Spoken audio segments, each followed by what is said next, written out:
اللہ جل شانہ و عم نوالہ کو یہ بہت پسند ہے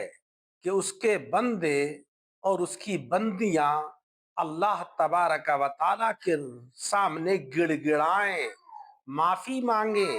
مغفرت طلب کریں کہ اے مولا تو ہماری کوتاہیوں کو معاف کر دے،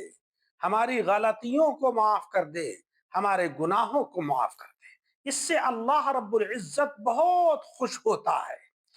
یہ ماہ مبارک یعنی رمضان شریف کا مہینہ، اس کا دوسرا عشرہ شروع ہو رہا ہے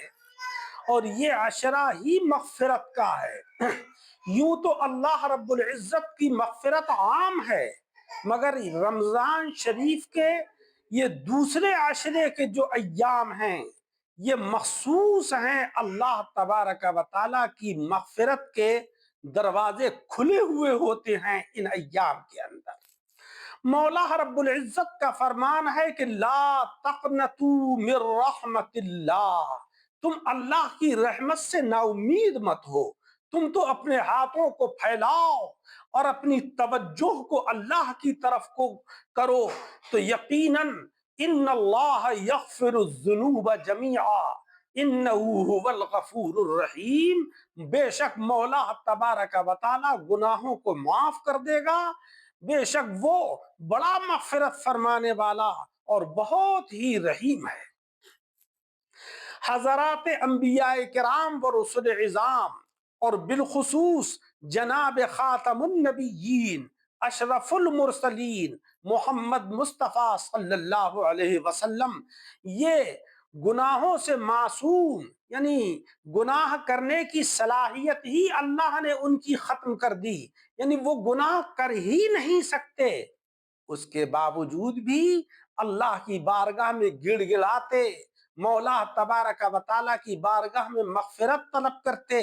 مقصد یہ ہوتا کہ الہی تو ہماری امتوں کو معاف کر دے، ان کی لغزشوں کو معاف کر دے، ان کے گناہوں کو معاف کر دے، اور دوسرا مقصد یہ ہوتا کہ اپنی امتوں کو تعلیم دینے کے لیے کہ دیکھو ہم تو نبی اور رسول ہیں، ہمارا مرتبہ اور ہماری عظمت تم سے کہیں زیادہ ہے، مگر ہم اللہ کے سامنے گڑ گڑاتے ہیں، معافی مانگتے ہیں، لہذا تم بھی اللہ تبارک و تعالیٰ کی بارگاہ میں معافی مانگو، مغفرت طلب کرو، گڑ گڑاؤ۔ پیارے عزیزوں، رمضان شریف کا مہینہ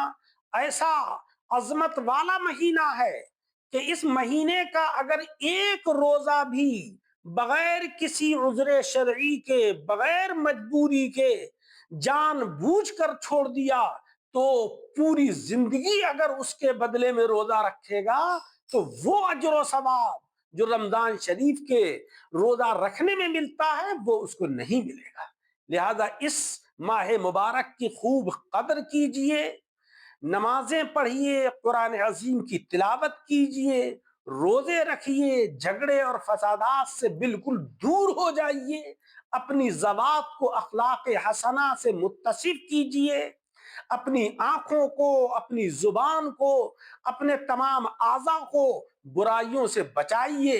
کیونکہ قرآن عظیم میں ہے کہ میدان محشر میں یہ سارے اعضاء اگر آپ نے اچھے کام کیے ہیں تو اچھائیوں کی گواہی دیں گے، اور اگر برائیوں میں لت پت رہے ہیں تو پھر یہ اپنے برائیوں کو بیان کریں گے کہ الہی اس نے ہمیں برائیوں میں مبتلا کیا تھا۔ لہذا ہمیں یہ چاہیے کہ ہم سارے اعضاء کو اللہ تبارک و تعالیٰ کی رضا اور خوشنودی کے ساتھ گزاریں۔ مولا رب العزت ہم سب کو اعمال صالحہ کی توفیق عطا فرمائے، آمین بجاہ النبی الکریم۔